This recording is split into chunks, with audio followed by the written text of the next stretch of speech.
adalah hari pertama bulan Ramadan menurut sebagian besar umat Islam Indonesia, dan hari kedua menurut sebagian yang lain. Mudah-mudahan pada awal atau hari kedua bulan Ramadan ini Allah Subhanahu wa Ta'ala memberikan taufik dan hidayah kepada kita, sehingga kita bisa melangkah pada bulan Ramadan ini sesuai dengan tuntunan Rasulullah SAW. Kita isi bulan Ramadan ini dengan berbagai amal saleh. Kita maksimalkan bulan Ramadan ini, mudah-mudahan tidak seperti pada bulan Ramadan kemarin, artinya lebih baik. Jadi harus ada kemauan kuat untuk menjadikan bulan Ramadan ini lebih baik daripada bulan Ramadan tahun kemarin. Salah satunya pada pagi hari ini, hari Sabtu. Biasanya kita hari Ahad, ini hari Sabtu. Selama Ramadan kita akan membahas ilmu faraid. Ilmu faraid, bertambah ilmu merupakan sesuatu yang lebih baik. Kalau tahun kemarin tidak ada, maka tahun ini ada. Berarti mudah-mudahan dari sisi ilmu itu menambah dan lebih baik.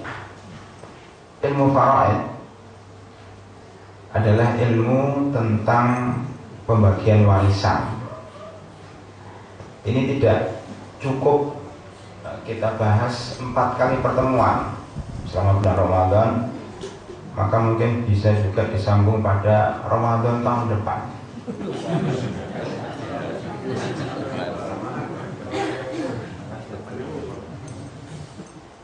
Mudah-mudahan seperti itu. Seandainya selesai, kita akan mengambil materi lain yang tidak dibahas selain bulan Ramadan.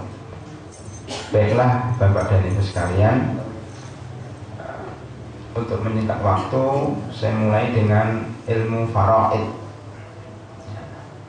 Ilmu faraid adalah ilmu yang diketahui dengannya, dengan ilmu itu siapa yang berhak mendapatkan warisan dan siapa yang tidak berhak, dan juga berapa ukuran setiap ahli waris.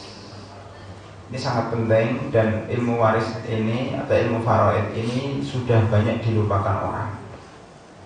Padahal setiap orang pasti mengalaminya, pasti, karena kita, di antara kita pasti ada yang meninggal dan ada yang ditinggalkan. Mungkin hari ini kita mendapatkan warisan dari orang yang telah meninggal dunia, tapi suatu ketika kita juga akan meninggal dan harta kita akan diwariskan kepada anak dan cucu kita. Nah, karena itu ilmu ini sangat penting, dan seperti ini ilmu adalah ilmu fardu ain. Jadi seperti sholat, zakat dan seterusnya, tentunya bagi yang mempunyai kepentingan dalam masalah ini.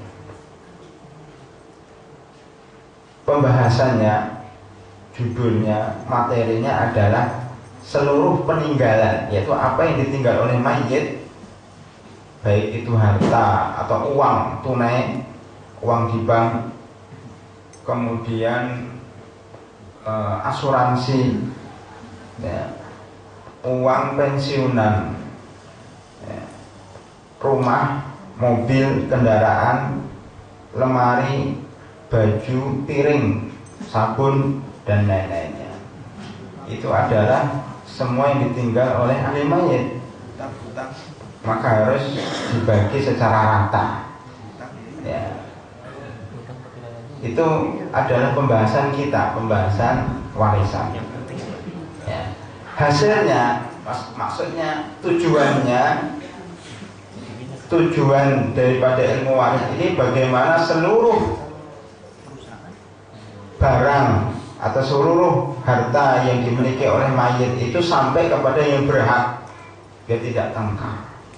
hari ini masyarakat Indonesia karena jauhnya dari ajaran Islam, ya, itu sering tengkar, sering berselisih dengan harta warisan.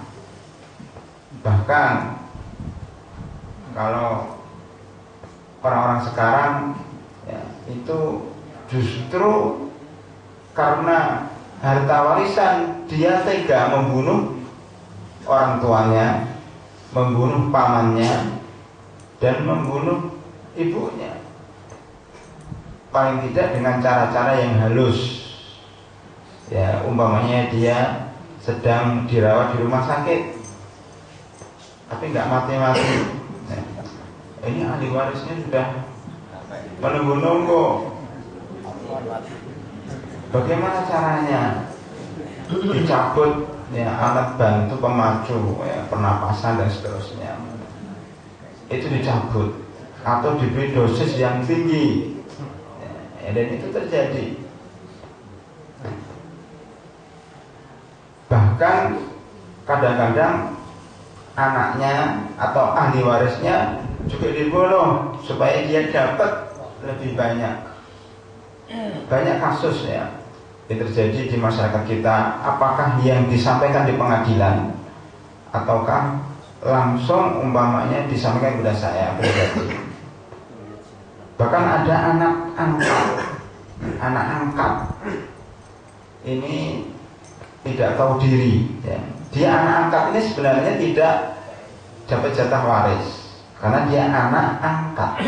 Anak angkat itu dalam Islam tidak ada dan sudah dihapus, tidak boleh anak angkat ini.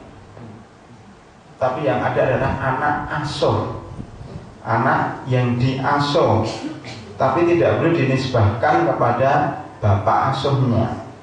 Dia bapak asuhnya ini tidak berhak menikahkannya jika dia perempuan dan tidak berhak mewariskan hartanya. Tetapi kasusnya adalah ketika suami istri yang kaya raya karena sibuk bekerja sehingga tidak punya anak, dan ini banyak, ya. Orang tua yang merupakan laki-laki karir dan wanita karir, ya, sebagian dari mereka tidak dikaruniai putra tapi hartanya sangat banyak, maka mereka mengambil namanya anak angkat itu. Ketika anak angkatnya dewasa, maka dia kepingin menguasai seluruh harta orang tua, bapak dan ibu angkatnya. Pada sana ada pamannya, misalnya ada saudara bapak dan saudara ibu tersebut. Disinilah nanti terjadi perebutan atau rebutan harta warisan. Belum suami dan istri. Itu yang sering terjadi di masyarakat kita adalah rebutan harta gonogini. Harta gonogini menurut hukum di Indonesia adalah harta yang dikumpulkan selama pernikahan oleh suami dan istri. Sehingga yang terjadi ketika suami mencerai istrinya, maka istrinya minta harta gonogini 50% kalau di Indonesia jumlahnya. Ini juga terjadi permasalahan karena suami tidak mau memberikan harta gonogini karena ini adalah hartanya. Begitu juga yang sering terjadi adalah ketika orang tua berwasiat kepada salah satu anaknya. Ini juga salah satu kasus yang sampai kepada saya, ya. Orang tuanya berwasiat kepada salah satu anaknya tanpa disaksikan oleh anak-anak yang lain, atau memang salah satu anaknya mengklaim bahwa dia dapat wasiat dari orang tuanya tanpa diketahui oleh saudara-saudara yang lain. Padahal ini tidak boleh. Ahli waris itu tidak boleh mendapatkan wasiat dari orang tuanya, karena wasiat ini khusus selain ahli waris. Selain ahli waris, kan ahli waris itu sudah mendapatkan harta warisan. Makanya di sini perlu adanya ilmu faraid dengan tujuan seluruh hak itu sampai kepada mereka tanpa ada konflik. Seandainya seluruh ahli waris sepakat bahwa harta warisannya ini diberikan kepada saudaranya, maka itu dibolehkan. Tetapi harus diketahui oleh ahli waris. Ada sebagian orang yang menanyakan juga kepada saya, bagaimana kalau setelah bapaknya meninggal dunia? Kan ada istri dan anak-anaknya. Anak-anaknya sepakat bahwa hartanya nggak usah dibagi, tapi dipegang oleh istrinya. Ini juga tidak boleh seorang ibu yang ditinggal mati oleh suaminya, kemudian memegang seluruh harta peninggalan suami. Tidak boleh. Walaupun anak-anaknya masih kecil, itu harus dibagi kepada anak-anaknya. Istrinya mendapat 1/8 karena punya anak, dan anak-anaknya tentunya mendapat, kalau laki-laki 1 bagian, kalau perempuan 1/2 bagian. Itu harus diberitahukan kepada anak-anaknya dan kepada saudara-saudara suaminya juga. Seandainya seluruh yang mendapat warisan itu sudah tahu jatahnya, kemudian merelakan jatahnya itu biar dipegang oleh ibunya, boleh. Tapi kalau anak-anaknya dan saudara-saudaranya, anak-anaknya atau mungkin bapaknya itu belum tahu jatahnya, kemudian ibunya mengatakan sudah saya pegang dulu hartanya, ini tidak boleh, karena akan menimbulkan fitnah dan perselisihan di kemudian hari. Faridah, faraid artinya faridah itu jatah, fardun itu jatah tertentu sesuai syariat bagi setiap ahli waris, seperti umpamanya 1/3 bagi ibu dan bapak umpamanya, atau 1/4 bagi istri yang tidak punya anak atau suami yang punya anak, itu 1/4 dan lain-lainnya. Ada yang setengah. Kalau perempuan, anak perempuan sendiri, ini namanya faridah. Maka disebut dengan ashabul furud, orang-orang yang mendapatkan jatah dengan ketentuan tertentu. Sebelum masuk kepada warisan, marilah kita berbicara tentang hak-hak yang berhubungan dengan harta peninggalan. Ada 5. Yang pertama, seorang mayit jika meninggal, dia harus pertama hartanya dikeluarkan untuk menyelesaikan kebutuhan mayit, membeli kain kafan yang sederhana, jangan terlalu mahal tapi yang sederhana, untuk biaya penguburan. Sekarang berapa untuk biaya penguburan? 2 juta, tergantung kepada kondisi. 2 juta itu lama menggalinya. Kalau ingin cepat 5 juta, 1 jam, setengah jam selesai. Jadi tergantung kepada besar dan kecilnya uang. Karena ada sebagian yang mayatnya sudah selesai, sudah siap, tapi nggak dikubur-kubur. Kenapa? Menggalinya nggak selesai-selesai. Itu menunjukkan bahwa yang menggali minta uang lagi. Nah, itu diberi lagi supaya cepat. Ini pertama untuk membayar upah yang menggali, kemudian untuk kain kafan, untuk mungkin membuat tempat teduh seperti ini. Biasanya kalau para pelayatnya banyak, untuk nyewa mobil, ambulan dan seterusnya, ini dikeluarkan dari harta mayit. Kemudian yang kedua, dikeluarkan untuk hak-hak yang berhubungan dengan barang yang ditinggalkan, seperti utang, kredit, rumahnya belum dibayar. Makanya sebelum harta warisan dibagi, itu harus disisihkan untuk bayar kredit, untuk bayar kredit. Yang ketiga, pelunasan hutang. Ya, baik itu yang berhubungan dengan Allah seperti zakat, dia belum bayar zakat. Kalau tadi berhubungan dengan manusia, berhubungan dengan Allah Subhanahu wa Ta'ala itu zakat. Ya, kafarat umat ketika puasa, ya, dia melanggar, maka kafaratnya memerdekakan budak atau puasa 2 bulan berturut-turut atau memberikan makan 60 orang miskin. Pokoknya ada ibu-ibu di sini, ya, ketika menikah, ya, beliau hamil sehingga tidak bisa puasa, ya. Kemudian tahun depannya lagi menyusui, tidak bisa puasa. Tahun depannya lagi hamil lagi, tidak bisa puasa. Tahun depannya lagi menyusui, tidak bisa puasa. Tahun depannya lagi hamil, tidak puasa. Kemudian tahun depan menyusui sampai anaknya 10. Berarti selama 2 kali 10, 20 tahun dia tidak puasa. Ini ketika umur 45 tahun, kalau nikahnya 25 tahun, berarti umur 45 tahun baru berhenti tidak melahirkan.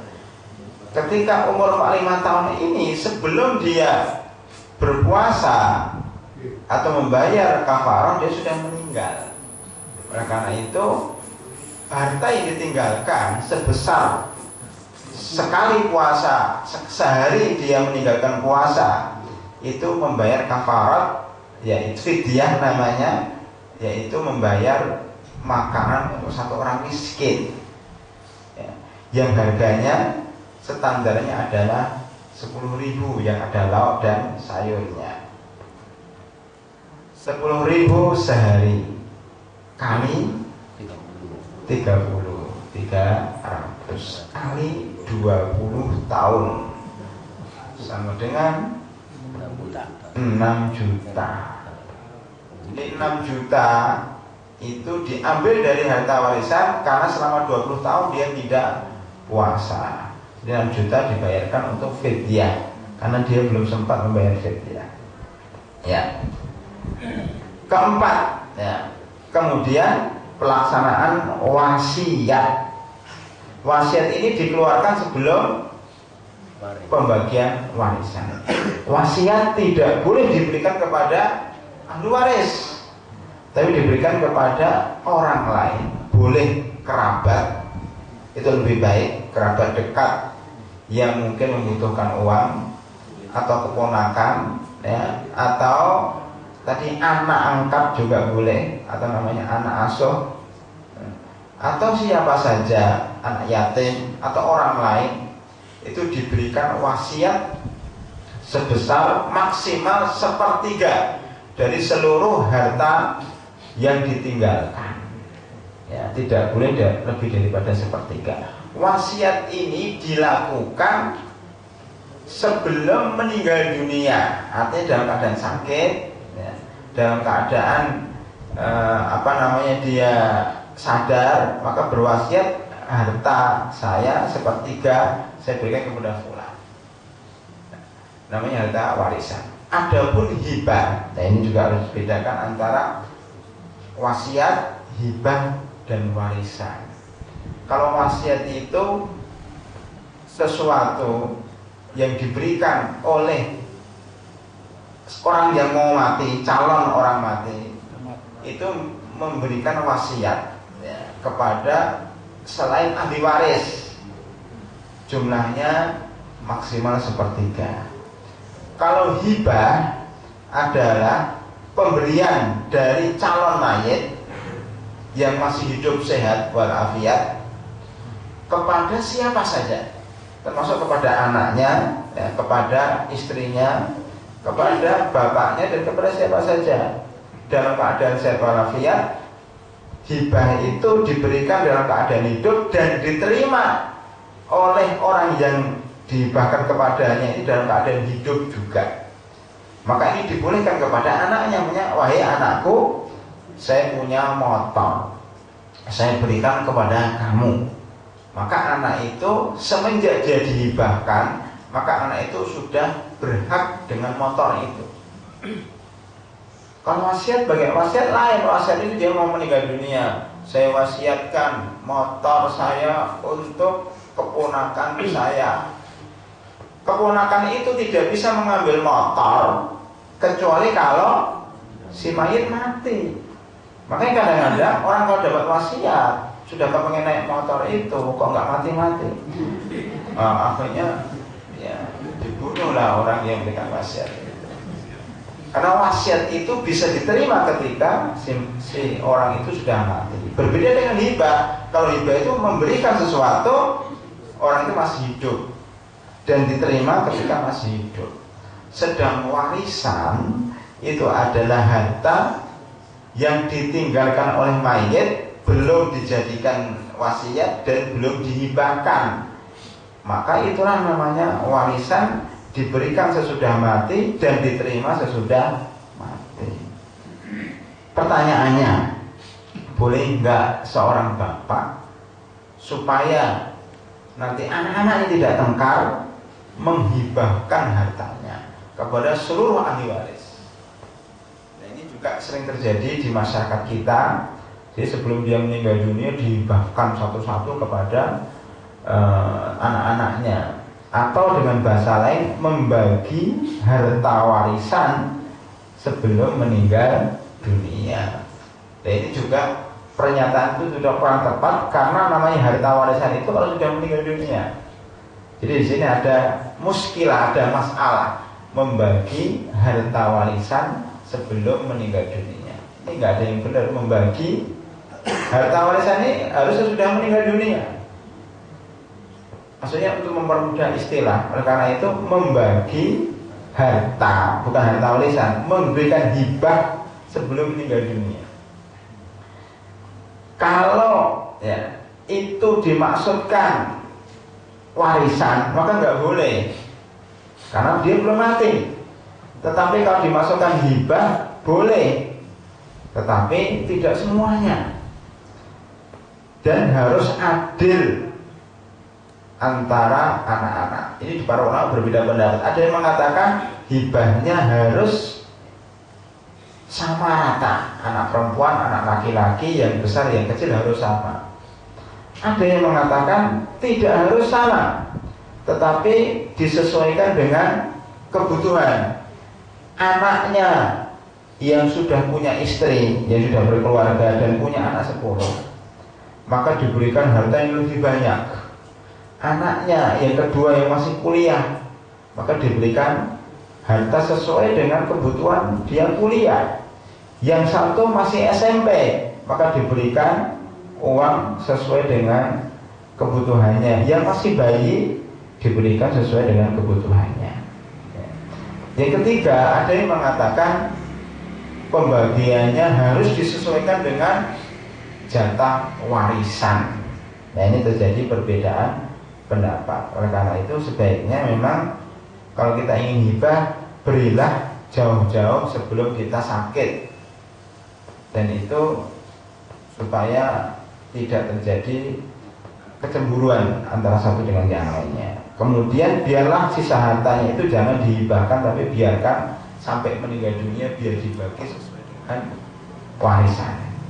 Jadi 4 ya yang harus disampaikan, harus dikerjakan sebelum harta itu dibagi. Yang pertama adalah untuk keperluan mayit, ya, membeli kafan, menggali lubang dan seterusnya. Yang kedua untuk bayar utang kepada manusia. Yang ketiga untuk bayar utang kepada Allah Subhanahu wa Ta'ala. Yang keempat adalah wasiat. Baru yang kelima adalah pembagian waris.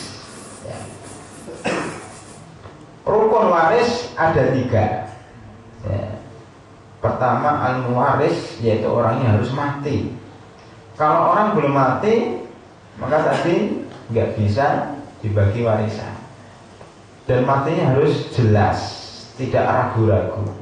Seperti kemarin kecelakaan pesawat ya, yang di Bogor itu banyak korban yang belum ketahuan mati atau tidak.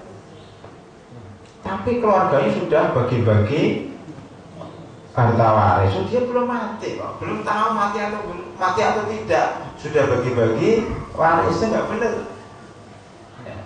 Nggak benar ya. Harus sampai derajat yakin bahwa orang itu sudah meninggal baru dibagi. Yang kedua, al-waris, harus ada ahli waris yang hidup setelah meninggalnya al-waris. Nah, kadang-kadang ditanyakan oleh masyarakat itu, ini bapak meninggal dunia gitu. Kemudian istrinya sudah meninggal duluan ya. Kemudian masih anak-anaknya, karena kita hanya jatah istrinya berapa atau jatah anaknya berapa, anak sudah meninggal dunia.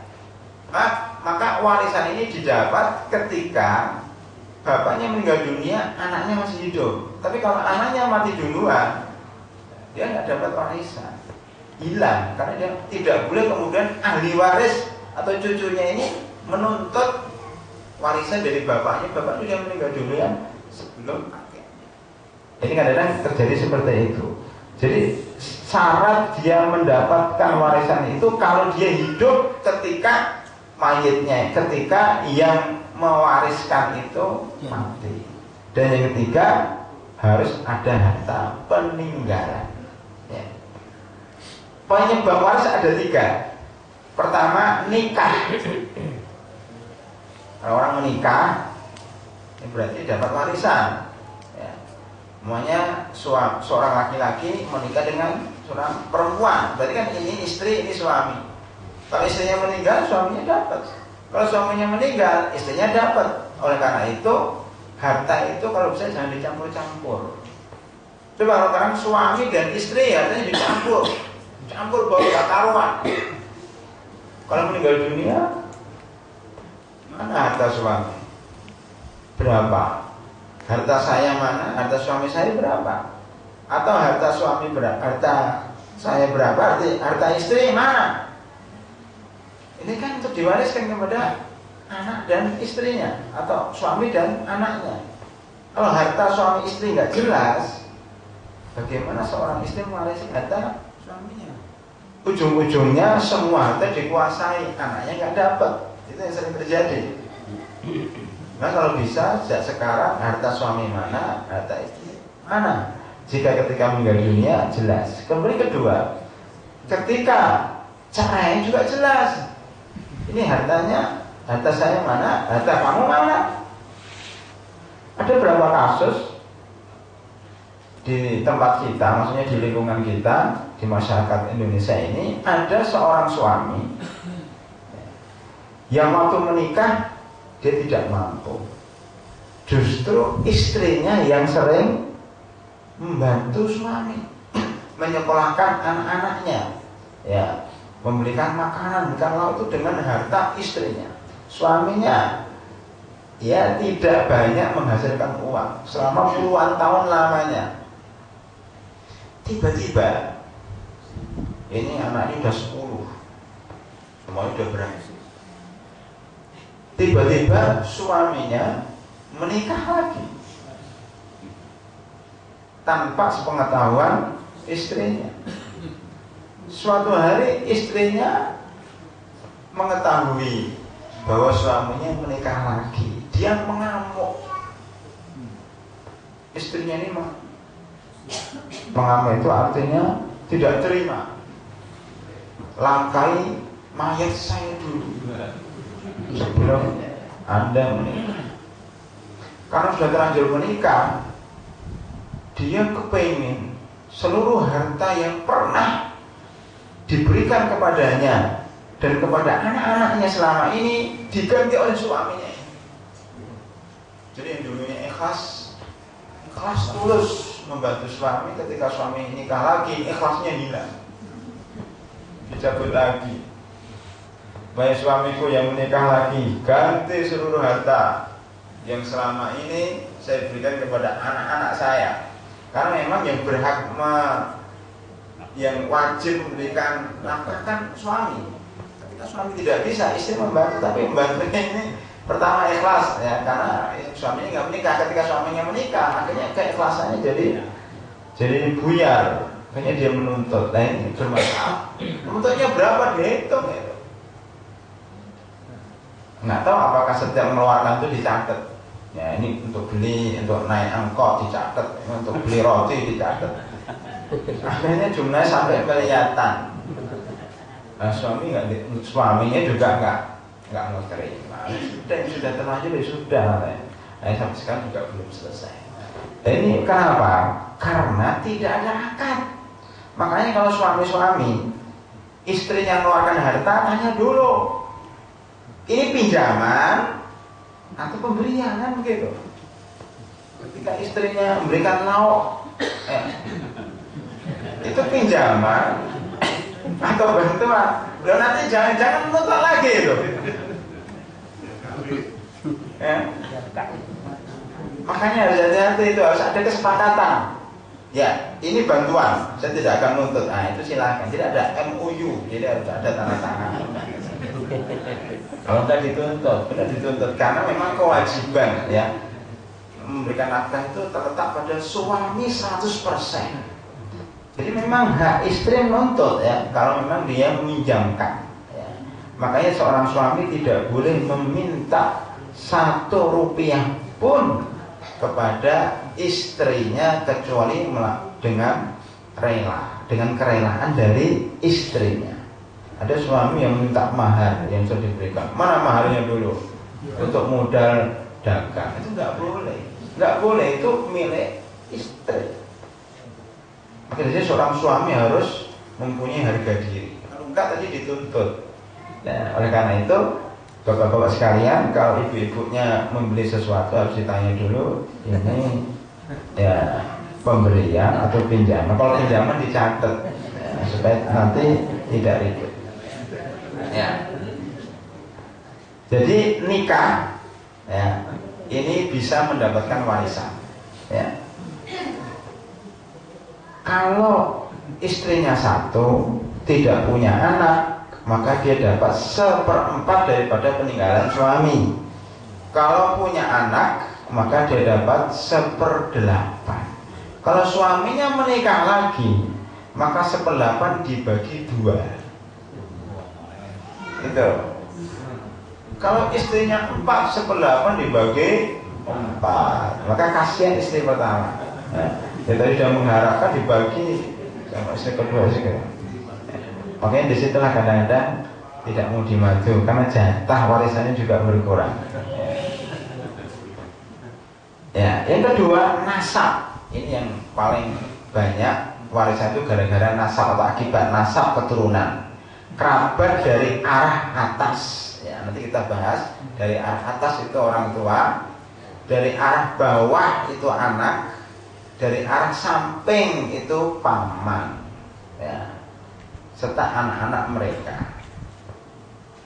Itu nasab. Jadi atas, bawah, samping. Suami tadi kan karena pernikahan. Yang ketiga perwalian. Apa perwalian itu? Asobah yang disebabkan kebaikan seseorang terhadap budaknya dengan menjadikannya merdeka.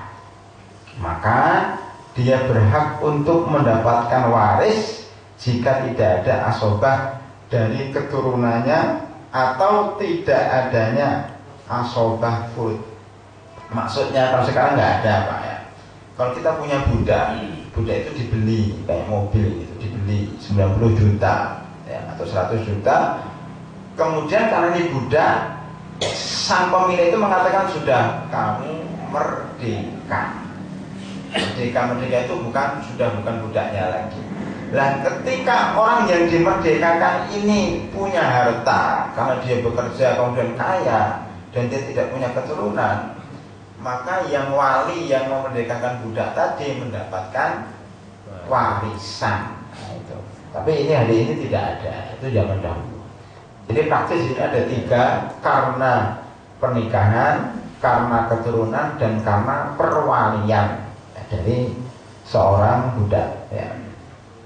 Penghalang waris ada 3.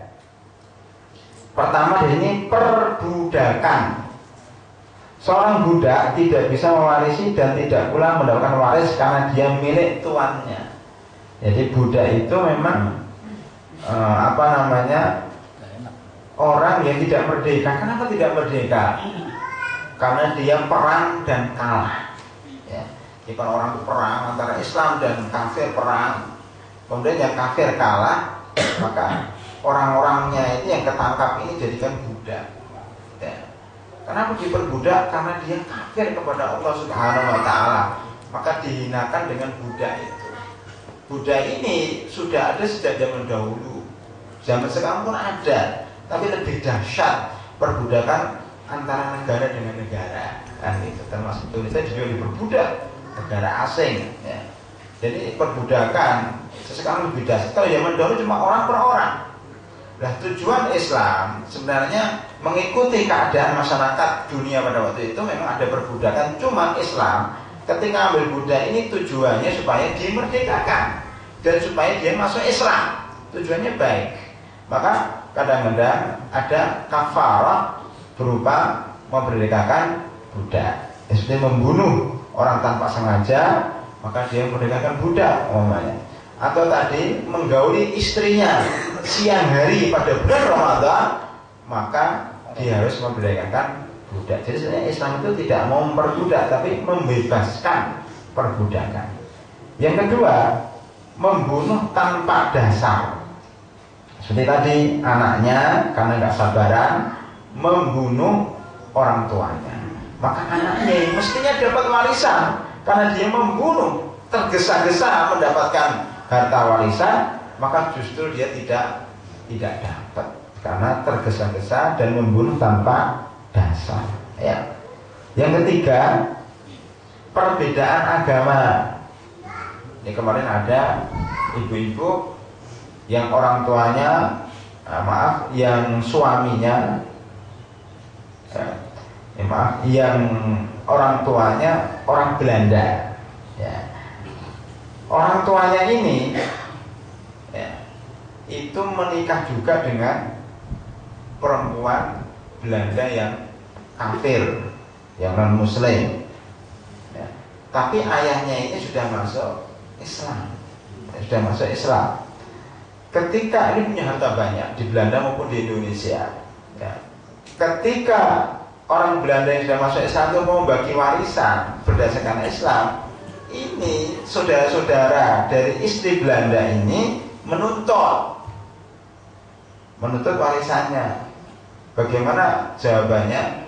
Orang yang di Belanda, istri dan anak-anaknya tidak berhak sama sekali dengan harta suami dan bapaknya yang sudah masuk Islam karena perbedaan agama. Jadi ini yang berhak adalah anak-anaknya dari Indonesia yang Islam. Jadi perbedaan agama menghalangi seseorang dari waris mewarisi. Ya. Begini, ada kasus juga yang sampai kepada saya bahwa warisan dari seorang bapak yang kaya raya ternyata berurut panjang sekali. Salah satu anaknya itu ketika bapaknya meninggal dunia dia sudah murtad karena dia menikah dengan suami Kristen. Dia murtad. Ketika dia murtad dahulu, jadi ketika bapaknya meninggal dunia, dia sudah murtad, maka dia nggak dapat, dia nggak pernah menuntut. Tapi ketika bapaknya meninggal dunia, dia masih Muslim, dia dapat, walaupun setelah itu dia murtad. Nah ini juga harus dijelaskan karena perbedaan agama ini tidak bisa mewarisi antara satu dengan yang lainnya. Ini dalilnya adalah hadis Rasulullah SAW, orang Muslim tidak mewarisi orang kafir dan orang kafir pun tidak mewarisi orang Muslim. Ya. Yang ketiga, seorang istri yang dicerai. Nah ini penting karena perceraian itu di Indonesia dan di dunia ini banyak sekali.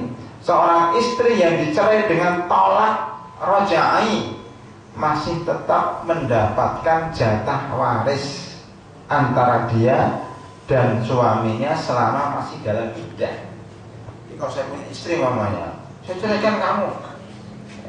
Ini belum sampai 3 bulan atau 3 kali head, saya meninggal dunia atau suaminya meninggal dunia, maka istri ini masih berhak. Karena istri yang dicerai tolak roj'i ini masih istrinya. Oleh karena itu kalau orang itu mencerai istrinya tidak boleh disuruh keluar, tidak boleh. Istrinya harus tetap di rumahnya. Kenapa? Walaupun dicerai harus di rumahnya, karena tujuannya supaya sering ketemu. Ya, suami mencerai istrinya, ya, saya cerai kamu marah-marah kan? Ya sudah, cerai, jatuh cerai. Tapi istrinya nggak boleh keluar, harus di rumah itu. Jadi tidak boleh dia ketemu dengan suaminya. Apalagi kalau rumahnya ya cuma 2 kamar, rumahnya sempit, ya 50 meter ya, atau 70 meter. Nah itu kan yang satu mau kamar mandi, yang satu mau ke dapur ketemu. Nah itu. Yang satu mau ngambil sandal, yang satu mau ngambil baju ketemu. Nah sering ketemunya ini diharapkan terjadi rujuk supaya tambah ada rasa cinta lagi ya gitu. Syukur-syukur kalau senggolan gitu. Jadi memang Islam ketika melarang istri yang dicerai itu dikeluarkan dari rumahnya supaya rujuk kembali. Dan rujuk itu bisa dengan cara mengucapkan, wahai istriku, saya rujuk kembali, saya cabut cerai saya selama 3 bulan ke bawah, selama sebelum sampai 3 bulan.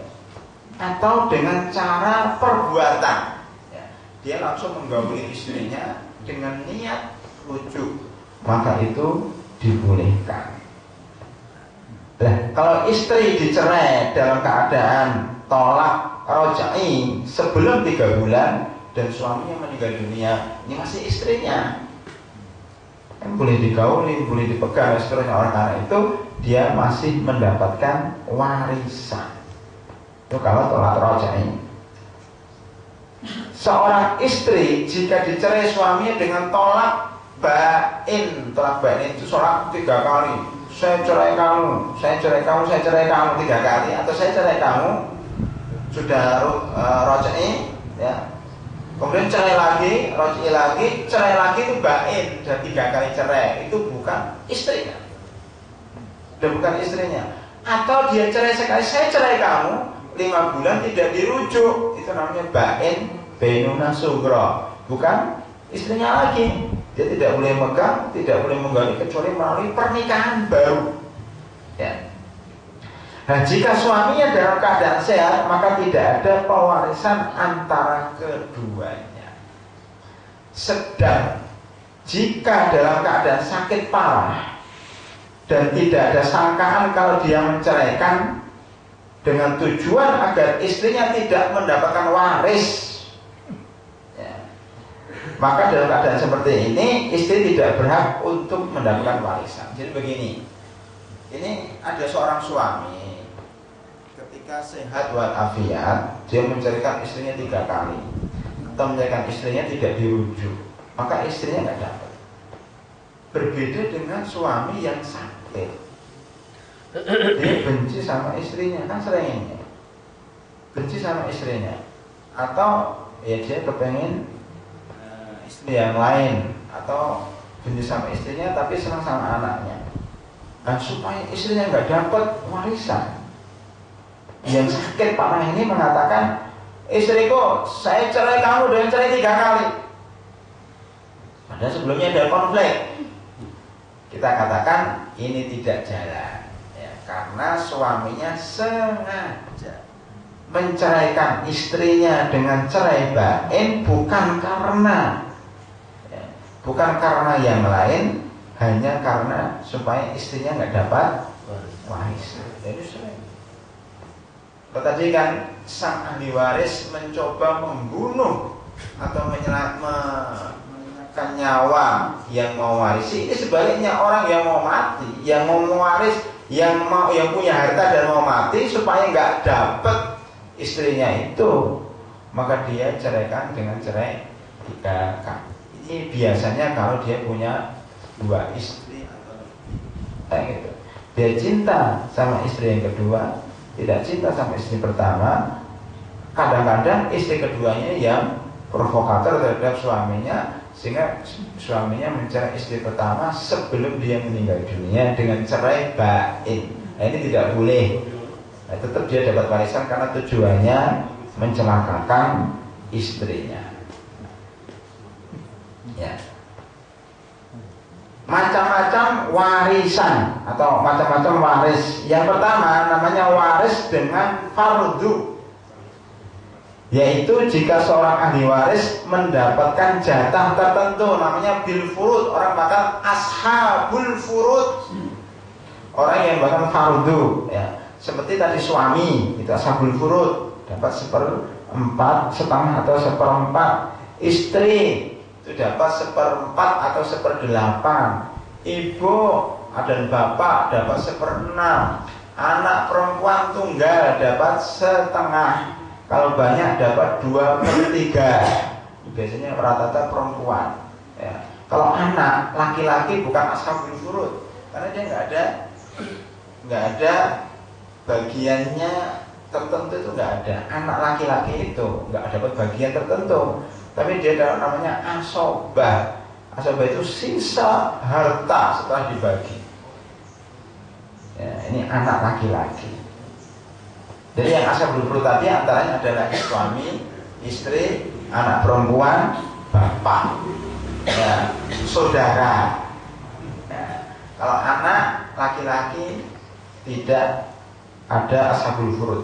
Tapi namanya asobah nomor 2 ini, asobah seorang ahli waris yang mendapatkan jatah yang tidak terbatas. Ya, kalau banyak, ada yang dikit, tergantung kepada sisanya. Maka kalau ada bapak, ya, ada anak, ada 2 orang tua, suami dan istri, tidak punya bapak, tidak punya ibu, ya, tapi dia punya anak, laki-laki dan perempuan, maka itu seluruhnya punya anak. Maka seluruhnya punya anak. Saya ulangi lagi, kalau seorang suami istri, mertuanya sudah nggak ada, orang tuanya sudah nggak ada, ya. Kemudian suaminya meninggal dunia dan dia punya anak laki-laki dan perempuan, maka warisannya cuma untuk 3 orang, istri, anak laki-laki dan anak perempuan. Istrinya dapat 1/8, sisanya untuk anak laki-laki dan anak perempuan. Pamannya nggak dapat, ya. Kemudian saudara-saudara lain juga nggak dapat. Ini kalau semuanya ada, yang dapat cuma 3 itu. Kalau bapaknya ada, orang tuanya dapat.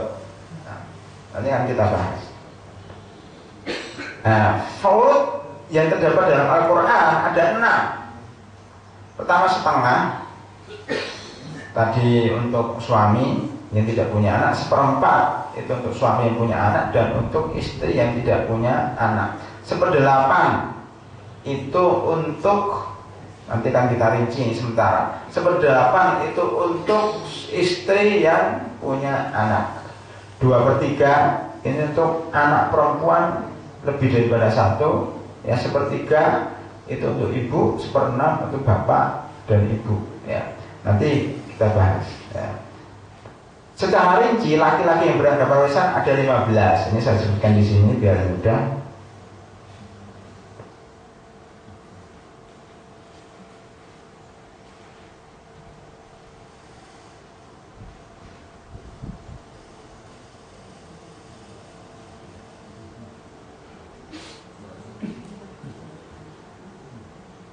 Ya, ini yang kenapa? Oh, kanan kotak ini. Oh, ini. Kanan kotak itu. Ya.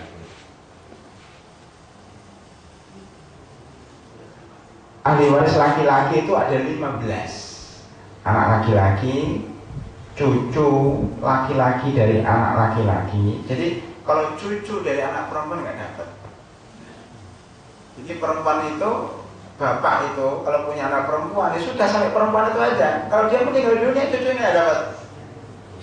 Tapi kalau anak laki-laki, jadi bapak punya anak laki-laki, anak laki-lakinya meninggal dunia, tapi dia punya anak, maka dia dapat. Maka di sini anak laki-laki, cucu laki-laki, bapak, kakek dari bapak, saudara laki-laki sekandung, sebapak, seibu, dapat semuanya.